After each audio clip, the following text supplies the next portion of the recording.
Por otra parte, yo les había pedido el domingo, les había sugerido que leyeran unos cuantos capítulos, no sé si los leyeron, del libro del profeta Ezequiel, el capítulo 37, 38 y 39. Perfecto, muy bien.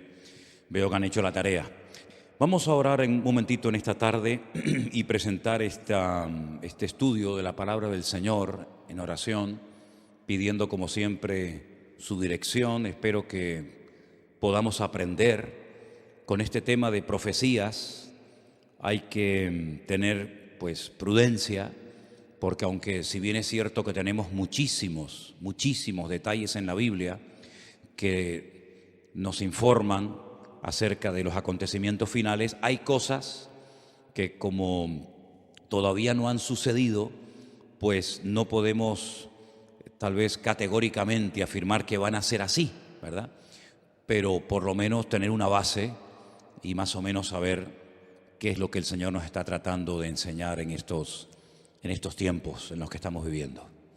Señor, te damos muchas gracias por esta oportunidad nueva que nos das de estudiar tu palabra. Te pedimos que nos des sabiduría para poder exponerla, para poder entenderla, y que tu Espíritu Santo sea el encargado de darnos la luz necesaria, la sabiduría necesaria para poder comprender estos mensajes tan importantes que tú has dejado en tu palabra para tu pueblo. Ayúdanos, Señor, y abre nuestro entendimiento. Te lo pedimos en el nombre precioso de Jesús. Amén y amén. Pedirles también, por favor, que vean la información que les he mandado en esta tarde al grupo de WhatsApp de la iglesia. Si alguien no está en el grupo, pero quiere recibir ese estudio, esa reflexión acerca de lo que representó en su día la fiesta de Purim, que se está celebrando en estos días nuevamente en Israel. Yo hace años ya di una explicación acerca de esos nombres, ¿verdad?, que aparecen a la derecha en las Biblias en hebreo y unas palabras a la izquierda, y cómo hay unas letras pequeñitas y unas letras grandes en comparación con otras, todo lo que eso representa. Y les mandé esta tarde ese artículo porque no tiene desperdicio, es muy interesante. Solamente unos pequeños detalles para despertar el interés, para que vean o para que lean, mejor dicho, ese documental o esa información. La fiesta de Purim se llevó a cabo en los días de la reina Esther, ¿verdad?, y del rey Asuero. En estos días se lee todo el libro de Esther, volviendo a recordar la historia de cómo Dios salvó del exterminio, de la destrucción a todo el pueblo de Israel. Veis que el enemigo siempre quería más y más, ¿verdad? En un principio un hermano mató a otro, pero no fue suficiente. Más adelante vemos cómo el enemigo intenta, mezclar a la raza humana con aquellos engendros espirituales, ¿verdad?, con aquellas deformaciones terribles que produjeron la ira de Dios, y tuvo que finalmente mandar el diluvio. Vemos más adelante cómo el faraón no se conformaba con matar a uno, sino con matar a todos los niños. Pero en el libro de Esther lo que vemos es que el diablo quiso ir un paso más allá, y lo que puso en el corazón de un perverso llamado Amán era la exterminación, la aniquilación total del pueblo de Israel, incluido hombres, mujeres, niños, ancianos, etc.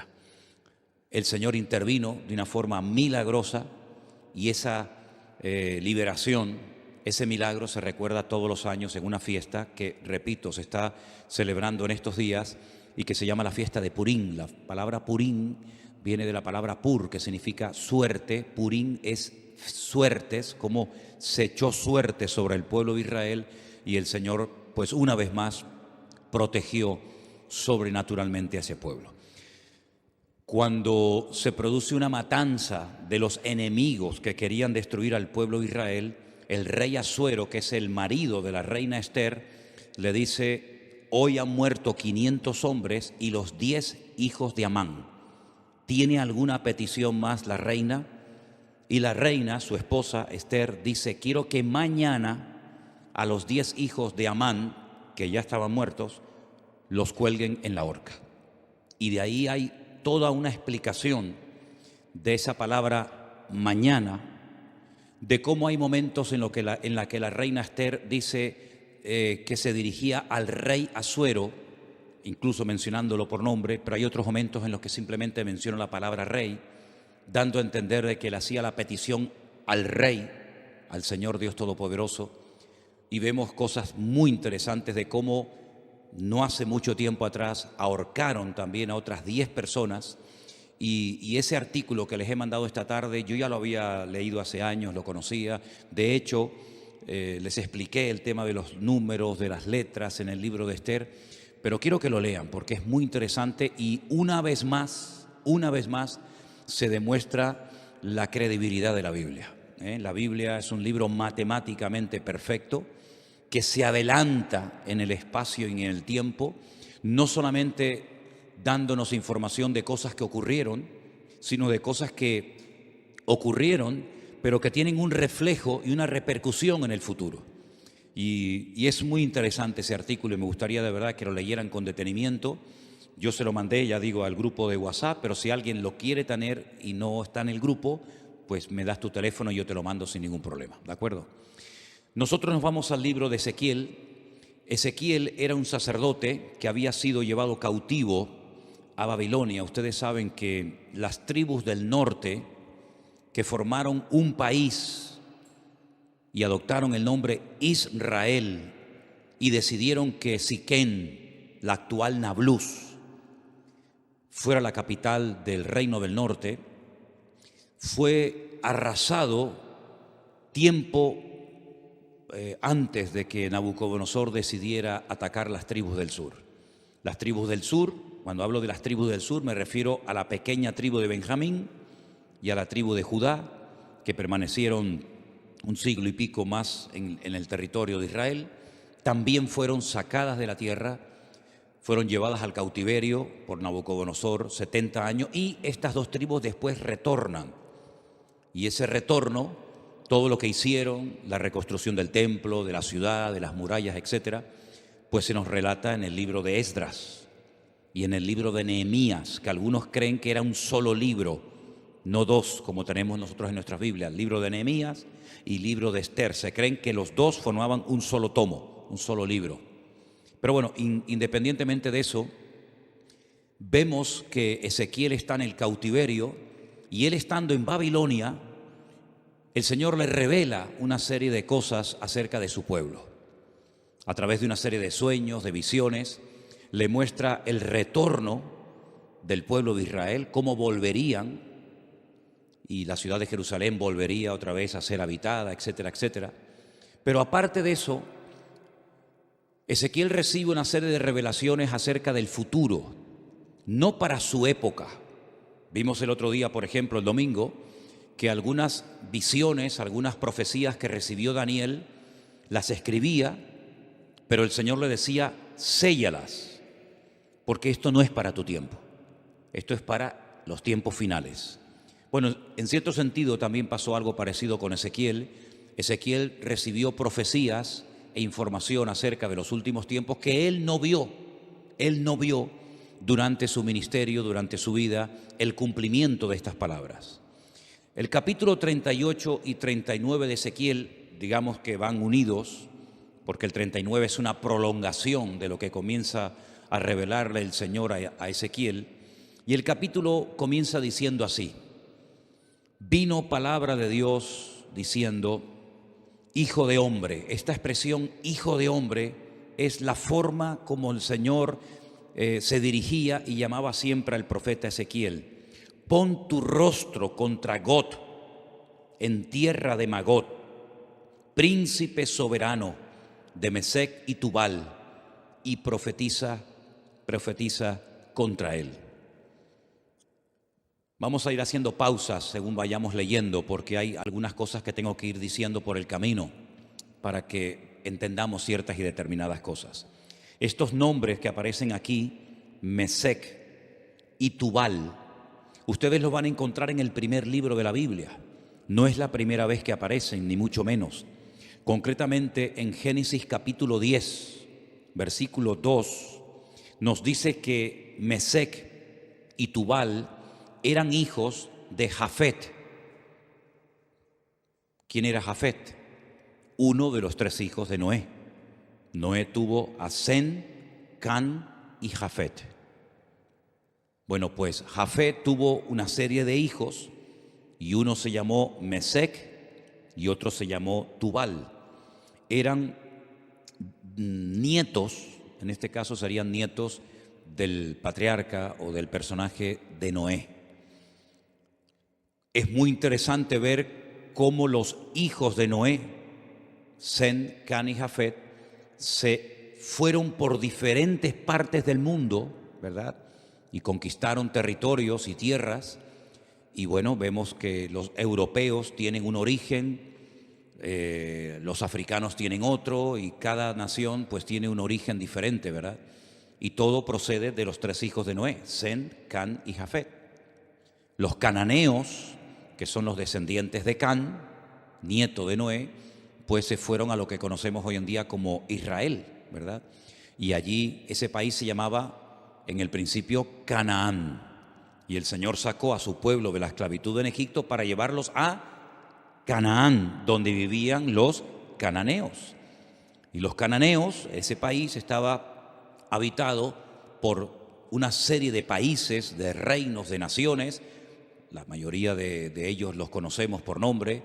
Allí estaban los filisteos, aunque no eran de Canaán. Los filisteos venían de la isla de Creta y decidieron ocupar la costa de lo que hoy en día conocemos como Israel, y ocuparon ciudades pues tan emblemáticas y tan conocidas como por ejemplo Gaza, que todavía se sigue llamando igual, Asdod, Askelón, Gat, Ecrón.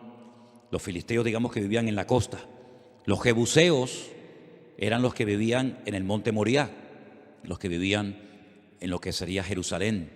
Y bueno, allí estaban los moabitas, los eteos, etcétera, etcétera. Y eran naciones que no les correspondía habitar en aquel lugar, e Israel tenía que expulsarlos de su tierra. Ahora, en los últimos tiempos, la Biblia dice que se levantará un príncipe soberano, se levantará un hombre que se llama en el Antiguo Testamento, uno de los nombres que recibe es God, pero si uno analiza el Antiguo Testamento, nunca hubo un hombre que se llamó God.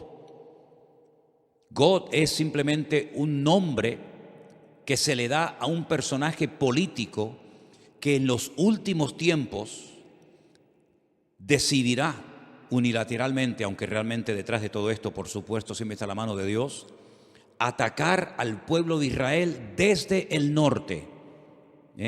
No es como Amalek, que venía del sur, o como los moabitas, que venían del este, sino que este enemigo atacará a Israel desde el norte, seguramente cruzará los famosos altos del Golán y llevará a cabo una batalla tremenda. Ahora, lo que no se ponen de acuerdo los comentaristas es cuándo se va a llevar a cabo esa batalla en el valle de Meguido, la famosa batalla de Armagedón, ¿sí?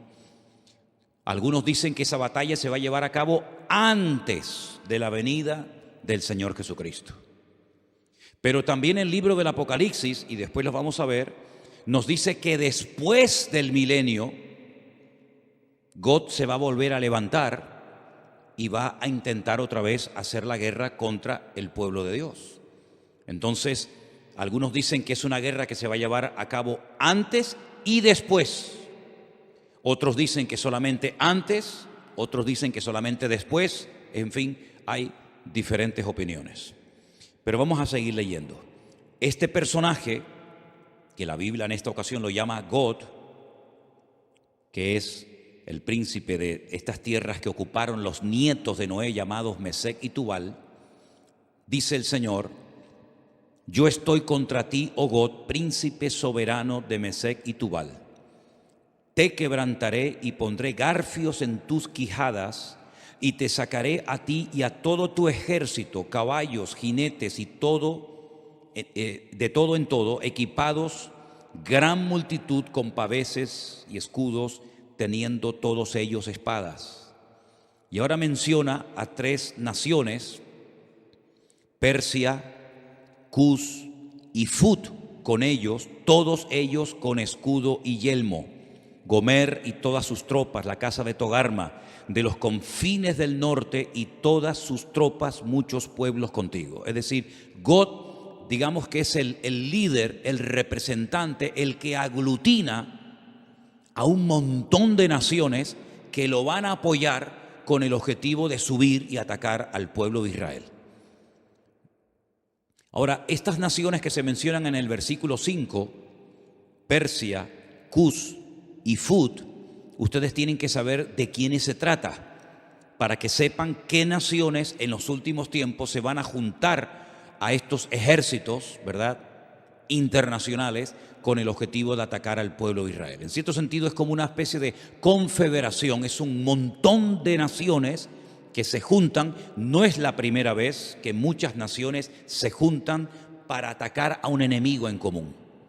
Por ejemplo, en la Segunda Guerra Mundial se juntaron muchas naciones para atacar a los nazis, que en aquel momento eran los que estaban, digamos, controlando Europa.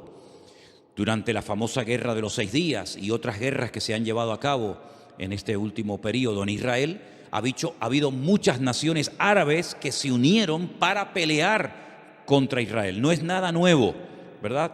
Son naciones que entre ellos se pelean, entre ellos tienen también sus discrepancias, pero como tienen un enemigo en común, que en este caso es Israel, y todos quieren tomar parte de la ciudad de Jerusalén, se unen para pelear como si fueran un solo ejército. Pero realmente no es un solo ejército, sino son muchos ejércitos, muchos soldados que se juntan con un objetivo en común. El versículo 5 habla de Persia. Persia es el país de Irán.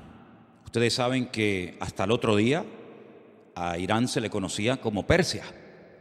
Así que los iraníes no son árabes, son de origen persa.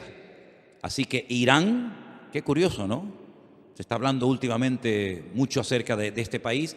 Irán también apoyará a Gog con el objetivo de atacar y destruir al pueblo de Israel. Así que ya tenemos identificado quiénes son los persas. Cus es un país de África, Etiopía. Ustedes saben que Moisés fue criticado por su propia hermana Miriam porque se casó con una mujer cusita. Los cusitas eran o son de Etiopía. Así que Cus en aquel tiempo era Etiopía, actualmente tiene otro nombre, y Fut es el país de Libia, un país que está en el norte de África. Como pueden comprobar, estamos hablando de naciones del norte de Israel, estamos hablando de naciones africanas, estamos hablando de la nación de Libia. Y en los últimos tiempos vamos a ver cómo diferentes naciones, y ya lo estamos comenzando a ver, cada nación ya se está posicionando. Unos apoyan a un bando, otros apoyan a otro bando, y estamos viendo cómo se está reorganizando el mundo. Unos a favor de estos por los motivos que sea, otros a favor de estos por sus propios intereses. Pero vamos a ver en los últimos tiempos cómo van a ocurrir cosas muy rápidos en la economía y en otras circunstancias, que lo que van a hacer es que cada país, por pequeño o grande que sea, por influyente o poco influyente que sea, va a buscar dónde acomodarse, a quién apoyar y bajo qué paraguas me pongo. Si bajo el paraguas de Oriente, bajo el paraguas de Occidente, y estamos viendo, solamente hay que ver un poquito los medios de comunicación y conocer un poco de la Biblia para darnos cuenta cómo el mundo se está reubicando, ¿verdad? Vamos a ver cosas muy interesantes. Así que esas 3 naciones ya las hemos identificado. Después, más adelante, pues a lo largo del capítulo, vemos cómo esta batalla se va a llevar a cabo en ese valle que hemos estado recientemente visitando, un valle realmente precioso, el valle de Megiddo, un valle inmenso. Se va a llevar a cabo una batalla como jamás en la historia se ha llevado ninguna batalla. El hombre parece que no aprende. Cuando terminó la Primera y la Segunda Guerra Mundial, muchas personas dijeron, bueno, después de estos conflictos ya hemos aprendido que en una guerra nadie gana, sino que todos pierden. Por lo tanto, no tiene ningún sentido que los pueblos, que las naciones se sigan enfrentando la una con la otra, pero vemos que el hombre no aprende. Vemos que de vez en cuando salta por algún sitio, salta por algún otro lugar. Esa batalla va a ser tan terrible, tan terrible. No vamos a leer los 2 capítulos porque ya ustedes los han leído, pero el objetivo de todo esto es que Dios va a permitir, Dios va a atraer a todas estas naciones que odian al pueblo, al Estado de Israel, para que Él demuestre su poder y quede definitivamente claro de una vez por todas que Él es el Rey de Reyes y el Señor de los Señores, y que a su pueblo nada ni nadie lo puede destruir. Todos los imperios, y podríamos hacer una lista enorme, todos los imperios, todos los países, todas las naciones que han intentado con todas sus fuerzas destruir al Estado de Israel, prácticamente o han desaparecido o no son prácticamente nada en el tiempo presente. Miren ustedes, por ejemplo, el imperio egipcio, no queda absolutamente nada de él. Los babilónicos, los persas, los medos, los griegos, los romanos, diferentes imperios que a lo largo de la historia se propusieron arrasar a este pueblo, porque este pueblo no solamente es un pueblo, no solamente son personas, sino que representa una serie de valores, una serie de principios, y sobre todo representa que hay un Dios detrás de esa nación, que hay una Biblia, que hay una palabra de Dios detrás de esa nación, y lo que el enemigo no quiere bajo ningún concepto es que Dios sea reconocido como el soberano de todas las naciones de la tierra. Ahora bien, cuando termine esa batalla tremenda en el Valle de Megiddo, sí me gustaría leer a partir del versículo 4 del capítulo 39, donde dice: sobre los montes de Israel caerás tú y todas tus tropas, y los pueblos que fueron contigo, a aves de rapiña de toda especie y a las fieras del campo te he dado por comida.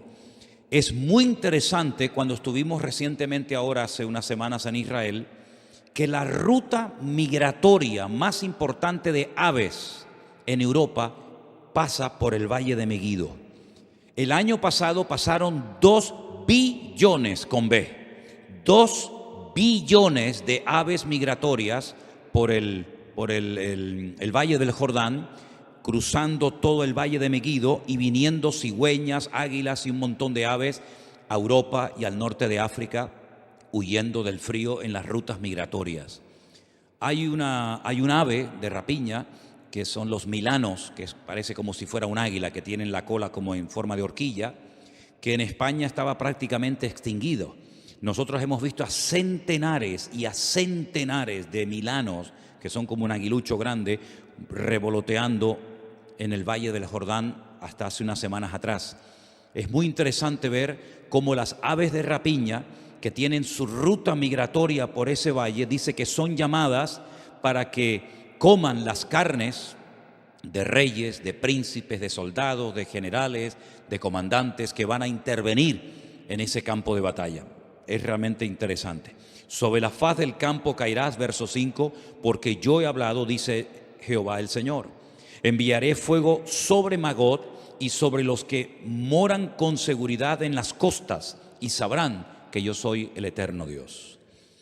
Haré notorio mi santo nombre en medio de mi pueblo Israel, y nunca más dejaré profanar mi santo nombre, y sabrán las naciones que yo soy Jehová, el Santo de Israel. He aquí viene y se cumplirá, dice Jehová el Señor, este es el día del cual yo he hablado. Los moradores de las ciudades de Israel saldrán y encenderán y quemarán armas, escudos, paveses, arcos, saetas, dardos de mano y lanzas, y los quemarán en el fuego 7 años.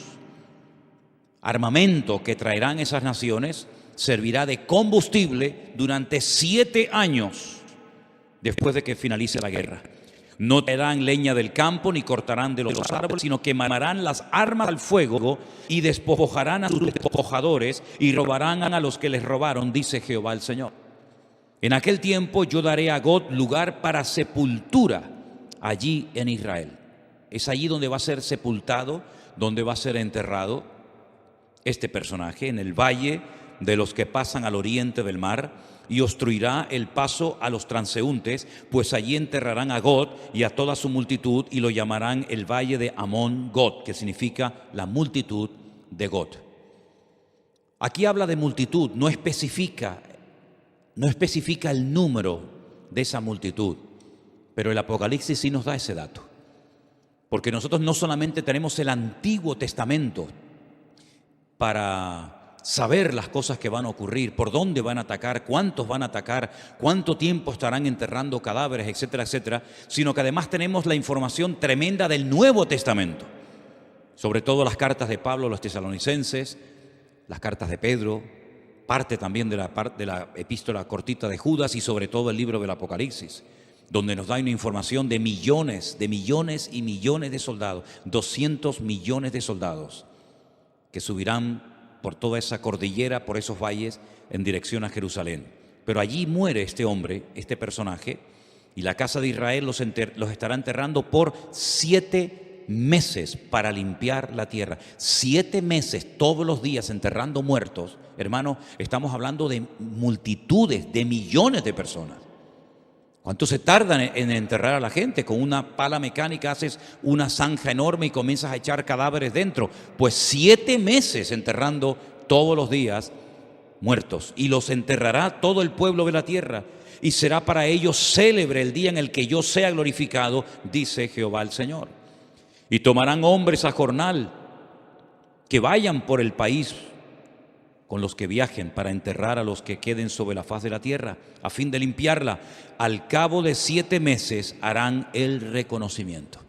7 años quemando el armamento, 7 meses enterrando cadáveres, y pasarán los que irán por el país, y el que vea los huesos de algún hombre pondrá junto a ellos una señal, hasta que los entierren los sepultureros en el valle de Amón Gog. También el nombre de la ciudad será Amona, y limpiarán la tierra. Y tú, hijo de hombre, así dice el Señor, di a las aves de toda especie. Les recuerdo, 2 billones de especies de aves pasaron el año pasado por ese valle. Di a las aves, a toda especie y a toda fiera del campo, juntaos y venid, reuníos de todas partes, a mi víctima que sacrifico para vosotros, un sacrificio grande sobre los montes de Israel, y comeréis carne y beberéis sangre. Y más adelante leemos en el verso 21, y pondré mi gloria entre las naciones, y todas las naciones verán mi juicio que habré hecho. Cuando termine esa batalla, al final de lo que llamamos o conocemos como el nombre de la gran tribulación, comenzará un período de 1000 años que se conoce como el milenio o la era milenial del Mesías. Y dice Zacarías capítulo 14, y esto es literal, no hay que buscar una aplicación simbólica porque es literal. Y las naciones que hubieren sido salvas, no es que se hayan convertido, sino que se salvaron de la muerte en esta batalla tremenda, tendrán que subir todos los años a Jerusalén a celebrar la fiesta de los tabernáculos. Y la fiesta de los tabernáculos se suele celebrar generalmente entre los meses de septiembre y octubre. Y quiero que leamos literalmente el pasaje de Zacarías capítulo 14 para que vean un dato muy interesante que nos da este profeta acerca de esta batalla y acerca de las naciones que escaparán del juicio en este valle de Megiddo. En Zacarías, el capítulo 14, dice así, a partir del verso 1.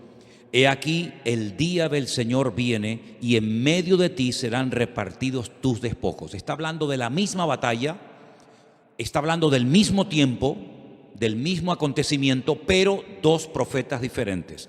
Uno, Ezequiel en Babilonia, y ahora Zacarías. Y dice, porque yo reuniré a todas las naciones para combatir contra Jerusalén. Aquí hay una información adicional a lo que nos viene diciendo Ezequiel. La ciudad será tomada y serán saqueadas las casas, violadas las mujeres, y la mitad de la ciudad irá en cautiverio, mas el resto del pueblo no será cortado de la ciudad. Después saldrá Jehová y peleará con aquellas naciones como peleó en el día de la batalla. y ahora habla de la segunda venida del Mesías. Porque el Mesías, cuando nació cerca de este monte de los Olivos, en dirección hacia el sur, aproximadamente como a 7, 8 kilómetros al sur, en una pequeña localidad, en un pequeño pueblo llamado Belén, que pertenecía a Judea, Belén de Judea.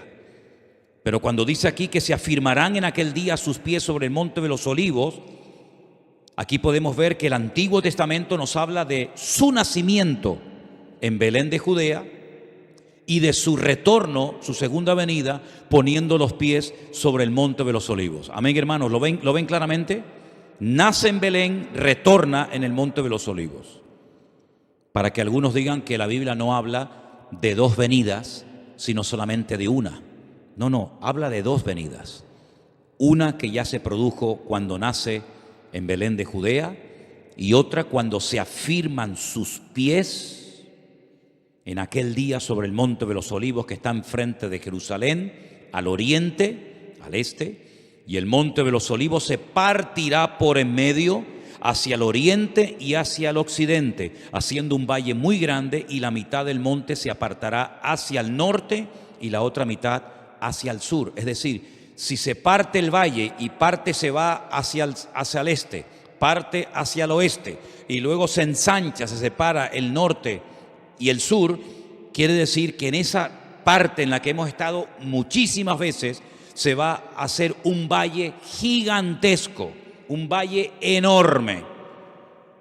Ahora mismo entre el monte Moriah, donde antiguamente estaba el templo, y donde está el monte de los Olivos, hay un barranco, hay como si fuera un barranco que se llama el famoso torrente de Cedrón, pero no tiene ni punto de comparación lo ancho que será ese valle cuando el Señor ponga sus pies sobre el monte de los Olivos. La pregunta que a lo mejor algunos se hacen es: ¿qué interpretan los judíos cuando dice aquí y pondrá sus pies sobre el monte de los Olivos y el monte de los Olivos se partirá? Bueno, ellos dicen que cuando venga el Mesías, que no creen que vengan del cielo, pues ellos dicen y opinan que cuando venga el Mesías, la expresión "y pondrá sus pies sobre el monte de los Olivos" es una expresión como decir "y vendrá con autoridad", pero no lo interpretan como algo literal. Entonces, si no interpretan una parte del texto como no literal, tampoco pueden interpretar la otra parte del texto como literal, pero en esta ocasión se equivocan. Dice que huiréis al valle de los montes, porque el valle de los montes llegará hasta Sal. Huiréis de la manera que huisteis por causa del terremoto en los días de Usías, rey de Judá, y vendrá Jehová mi Dios y con él todos los santos. ¿Quién es el que viene? Jehová mi Dios. ¿Y viene acompañado de quién? Con todos sus santos. Esta es la segunda venida del Señor Jesucristo, donde todo ojo le verá, toda rodilla se doblará y toda lengua confesará que Él es el Señor, para gloria de Dios Padre. ¿Se dan cuenta cómo Él viene, pero no viene solo? Ya la iglesia ya ha sido arrebatada, ya fue llevada con Él, y cuando Él retorna en su segunda venida, su iglesia no está en la tierra, sino que su iglesia viene con Él en las nubes. Y acontecerá que en ese día no habrá luz clara ni oscura.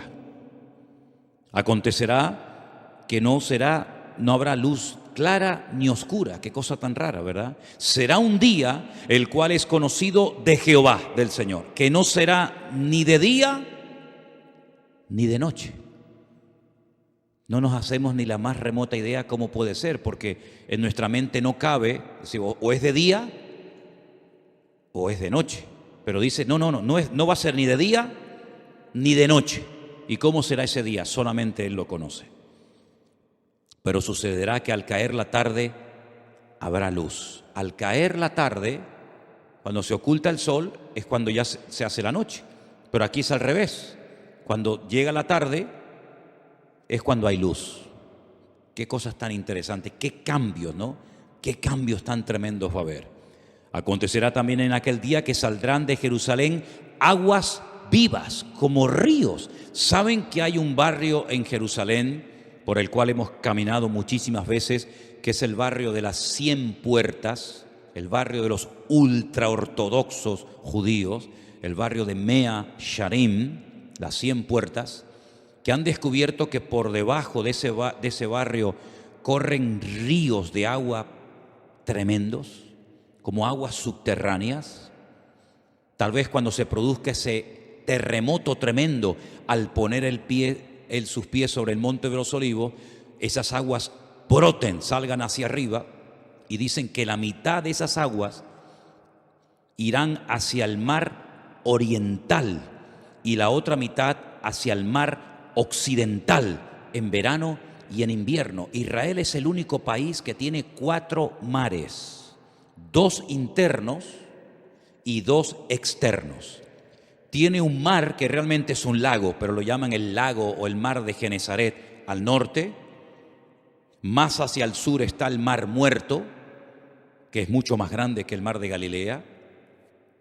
Luego, al oeste está el Mare Nostrum, el mar Mediterráneo, que según como se mire, ahí termina o ahí empieza el mar Mediterráneo y llega hasta el Peñón de Gibraltar. Y luego al sur, ¿verdad?, está el Mar Rojo o el Mar de los Juncos, porque tiene un color rojizo por unas hierbas que hay allí. Como hay otro mar que se llama el Mar Negro, por unas algas que hace que parezca que el agua está negra, ¿verdad? Y dice que hay aguas de Jerusalén que llegarán y entrarán en el mar Mediterráneo, y otra parte de las aguas entrarán en el Mar Muerto, y Jehová será rey sobre toda la tierra, y en aquel día Jehová será uno, y uno su nombre. ¿Verdad? No se le va a llamar de diferentes maneras, sino que uno será su nombre, tendrá un solo nombre.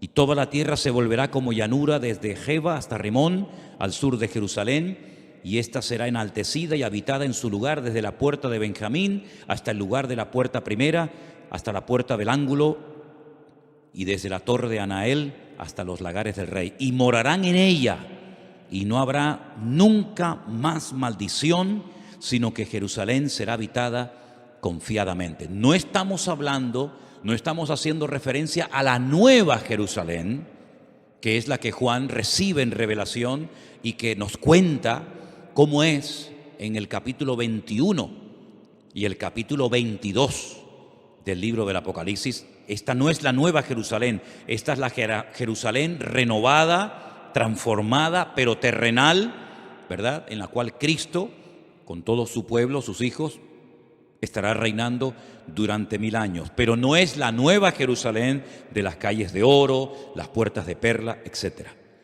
Pero se vivirá en esa ciudad. Y esta será la plaga con la que herirá Jehová o el Señor a todos los pueblos que pelearon contra Jerusalén. Eso no lo dice Ezequiel. Ezequiel dice que las tropas de Gog, o del anticristo, si lo prefieren así, quieren atacar y destruir Israel, pero dice que morirá, que será enterrado en Israel, pero no dice cómo morirán las personas en el campo de batalla. Pero Zacarías sí recibió el dato, la revelación de cómo morirían. Dice que será como una especie de plaga. Esta será la plaga con la que Jehová herirá a todos los pueblos que pelearon contra Jerusalén. Escuchen, la carne de ellos se corromperá estando ellos sobre sus pies. Están de pie, no están sentados ni acostados, están de pie, peleando, batallando. Se consumirán en las cuencas sus ojos, y la lengua se les deshará en su boca. ¿Esto qué es? ¿Un ataque bacteriológico? ¿Un ataque nuclear? Pero esta será la forma como morirán esas personas que fueron a atacar a Jerusalén. Acontecerá en aquel día que habrá entre ellos gran pánico, enviado por Dios, y trabará cada uno de la mano a su compañero y levantará su mano contra la mano de su compañero. Se matarán entre ellos, se pelearán entre ellos, se matarán entre ellos. Increíble, ¿eh? Judá también peleará en Jerusalén, y serán reunidas las riquezas de todas las naciones de alrededor, oro, plata, ropas de vestir en gran abundancia.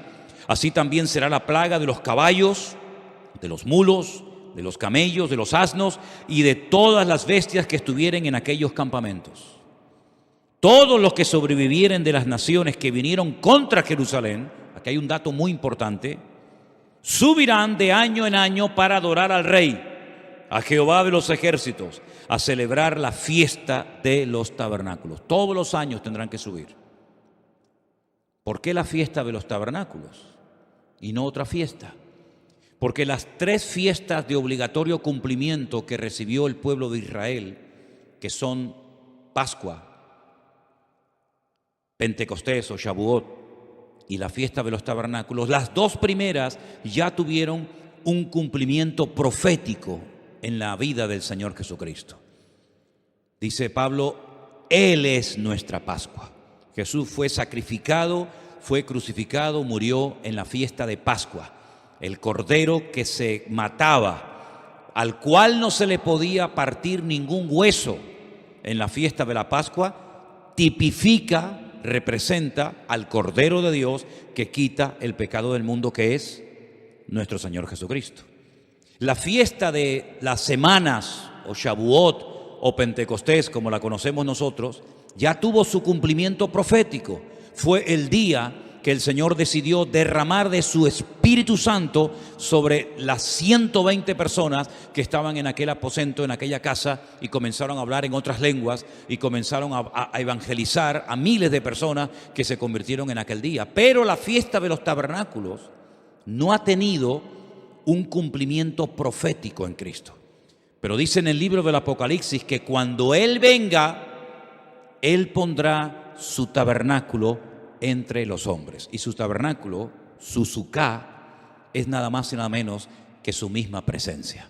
Él nació en la fiesta de los tabernáculos y Él exigirá que en la fiesta de los tabernáculos todas las naciones que hubieren sido salvas tienen que subir de año en año a Jerusalén a adorar al Rey, a Jehová de los ejércitos, y el que no suba, dice la Biblia en el verso 17, no vendrá sobre ellos lluvia. ¿Qué les parece? Si la familia de Egipto no subiere y no viniere, sobre ellos no habrá lluvia. Vendrá la plaga con la que el Señor herirá a las naciones que no subieren a celebrar la fiesta de los tabernáculos. Esta será la pena del pecado de Egipto y del pecado de todas las naciones que no subieren para celebrar la fiesta de los tabernáculos. Así que cuando nosotros decimos que lo mejor y lo peor está por venir, es cierto, queridos hermanos.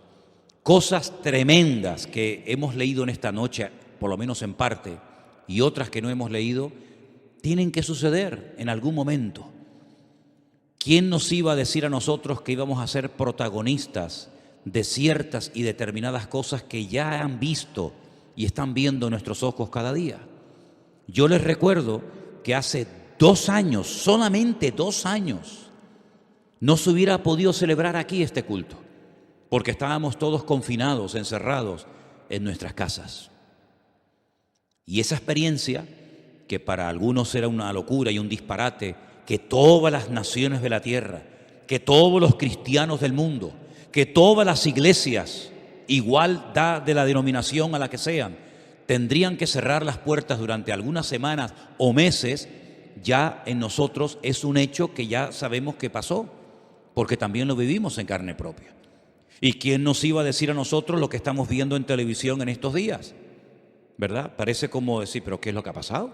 Si hasta el otro día todo estaba tranquilo y todo estaba bien y ahora se ha disparado el precio de esto y el precio de lo otro y nadie sabe lo que tiene que hacer y nadie sabe lo que va a pasar dentro de media hora y nadie sabe si se va a quedar aquí o va a decir, bueno, vamos también a ir a por el vecino de enfrente. Nadie sabe absolutamente nada. Hay un temor, ¿verdad? Hay una inseguridad y dice la Biblia que en los últimos tiempos habría angustia en las gentes, habría temor, habría miedo, pero en nosotros los cristianos, los que hemos creído, no pueden aflorar, no pueden manifestarse esas actitudes, sino más bien todo lo contrario. Dice, erguíos y levantad vuestras cabezas, porque vuestra redención está a las puertas. Y todo esto es la señal de que todo lo que está escrito en la palabra, que hemos leído y predicado durante años y años, pues llegará el momento que, si el Señor lo permite, lo vamos a poder contemplar y lo vamos a poder mirar con nuestros propios ojos.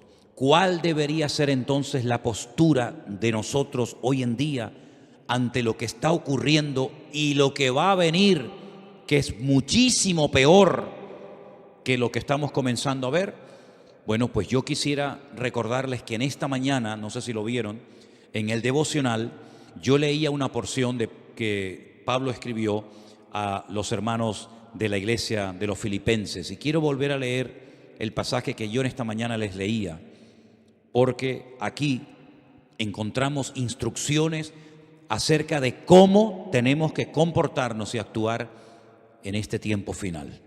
Filipenses capítulo 4, versículo 4 dice: regocijaos en el Señor siempre. Dígalo conmigo: regocijaos en el Señor siempre. No solamente cuando hay dinero y abundancia de trabajo y salud y juventud no, siempre. Ahora, si uno se pregunta en qué momento de la vida se encontraba el autor de esta carta, de estas palabras, pues humanamente hablando, en el peor momento de su vida. Ya era una persona avanzada en edad, una persona que había sufrido muchísimo por la causa del Evangelio y estaba preso en Roma, probablemente a punto de morir. Algunos especulan que si Pablo logró salir de ese encarcelamiento y luego otra vez lo volvieron a meter, me da exactamente igual. Lo que está bien claro es que esta carta, junto con otras 3 más, se escribió desde una cárcel en Roma, que no era una cárcel como las que vemos a veces en televisión, que ocupan los ricos o los poderosos, que parecen que son hoteles de 5 estrellas, sino una mazmorra sin luz, sin agua, con una comida seguramente malísima, con frío, donde él dice que todos le habían abandonado. Es increíble, ¿no? Un hombre que fue de una bendición tan grande para miles y miles de cristianos, y lo sigue siendo hasta nosotros hoy en día, ¿verdad? Y que lo dejaran solo. Dice: solo Lucas está conmigo. Nadie se quedó a su lado, nadie. Incluso algunos se marcharon, hasta causándole problemas en el peor momento de su vida. Dice: pero el Señor estuvo a mi lado y me dio fuerzas y me libró de la boca del león, y me librará y me preservará para su reino celestial. Gloria a Dios. Y es ahí, en esa cárcel, solo, donde dice: regocijaos en el Señor siempre. Y por si no ha quedado lo suficientemente claro, otra vez lo repito, otra vez lo digo: regocijaos, que es mucho más que alegraos. Vuestra gentileza sea conocida de todos los hombres. El Señor está cerca. Fíjate cómo asocia la venida del Señor con el regocijo que tiene que tener un creyente ante este acontecimiento tremendo que estamos esperando. El Señor viene pronto, por lo tanto regocijaos. Por nada estéis afanosos. Fíjate quién está hablando, y de dónde está hablando. Por nada estéis afanosos. Él no pide: hermanos, por favor, oren para que el Señor me saque de aquí. Hermanos, por favor, oren para que no me maten. Hermanos, por favor, oren para que no me torturen. En ningún momento sus peticiones van en esta línea, sino que a veces cuando pide oración es para seguir predicando la palabra, para seguir ganando almas para Cristo. No le da lugar a la tristeza, a la depresión. Por eso yo digo una cosa, hermanos, y lo digo para todos, y también para mí, por supuesto: cualquier cosa que podamos estar padeciendo no tiene ni punto de comparación con lo que este hombre estaba padeciendo y con lo que otros hermanos en este momento, otros hermanos nuestros en este momento, estén padeciendo. A veces nos comportamos como niños, nos enfadamos, perdemos la paz, el equilibrio por cosas insignificantes, ¿verdad? y nos derrumbamos y nos venimos abajo y parece como que nos han quitado el chupete y nos han quitado el juguete. Y lo que estamos pasando nosotros, ¿qué es lo que estamos pasando nosotros? Díganme.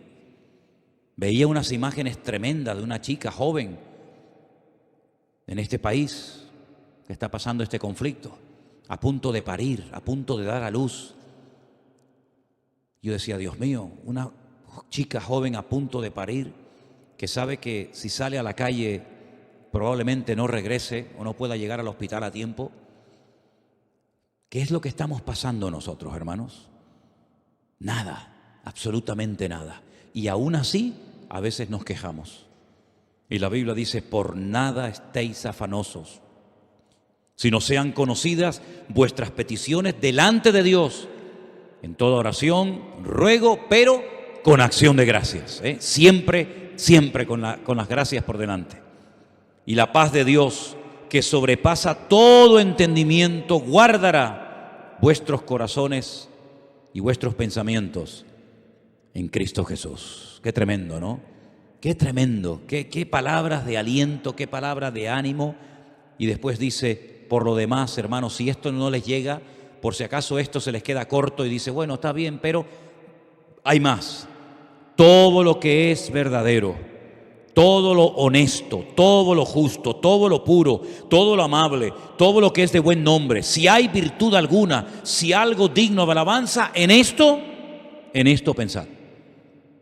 Cualquier pensamiento que no cumpla con estos requisitos, no lo admita, no le dé lugar ni a palabras, ni a pensamientos, ni a actitudes, ni a conversaciones que no sean honestas, que no sean de buen nombre, que no glorifiquen al Señor, ni un minuto de mi tiempo.